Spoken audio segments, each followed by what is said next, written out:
Good morning. This is the Wisdom of Solomon, chapter 13. For truly, all men who had no perception of God were foolish by nature and didn't gain power to know Him who exists from the good things that are seen.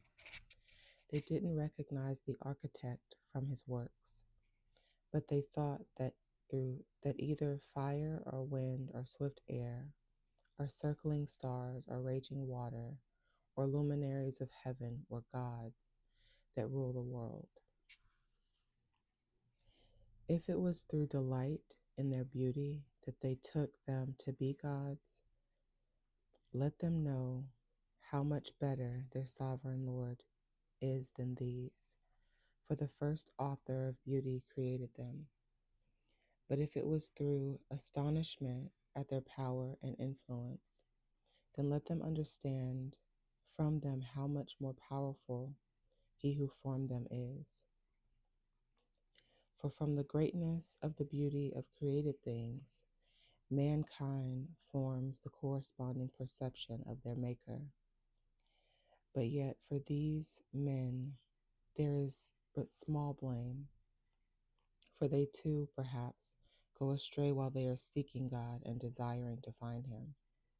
For they diligently search while living among His works, and they trust their sight that the things that they look at are beautiful. But again, even they are not to be excused, for if they had power to know so much that they should be able to explore the world, how is it that they didn't find the sovereign Lord sooner? But they were miserable, and their hopes were in dead things, who called them gods, which are works of man's hand, silver and gold, skillfully made, and likenesses of animals, or useless stones, the work of an ancient hand. Yes, and some woodcutter might saw down a tree that is easily moved, skillfully strip away all its bark, and fashion it in attractive form, make a make a useful vessel to serve his life's needs. Burning the scraps from this handiwork to cook his food, he eats his fill.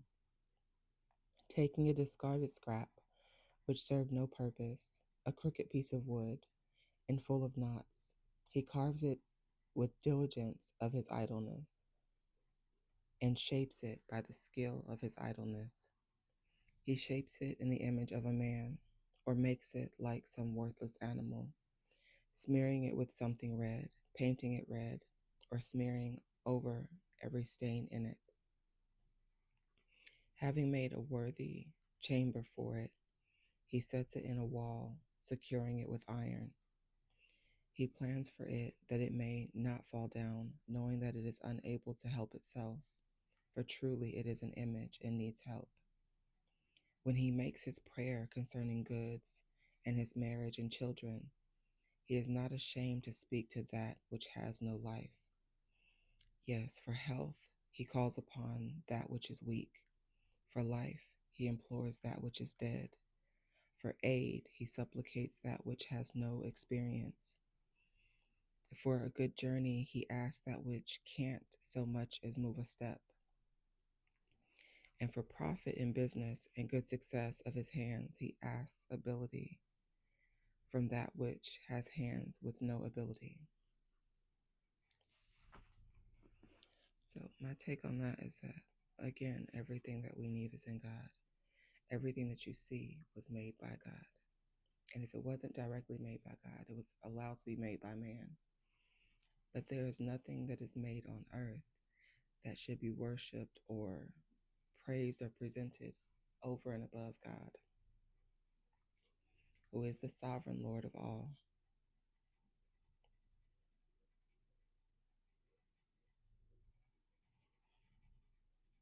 So if there's anything in one's life that is viewed as above God or better than God, higher than God, more than God, that's a false belief.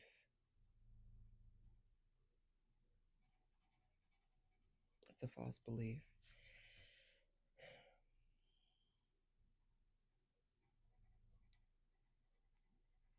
And even though we have evidence of God all around, some of us still have the false belief.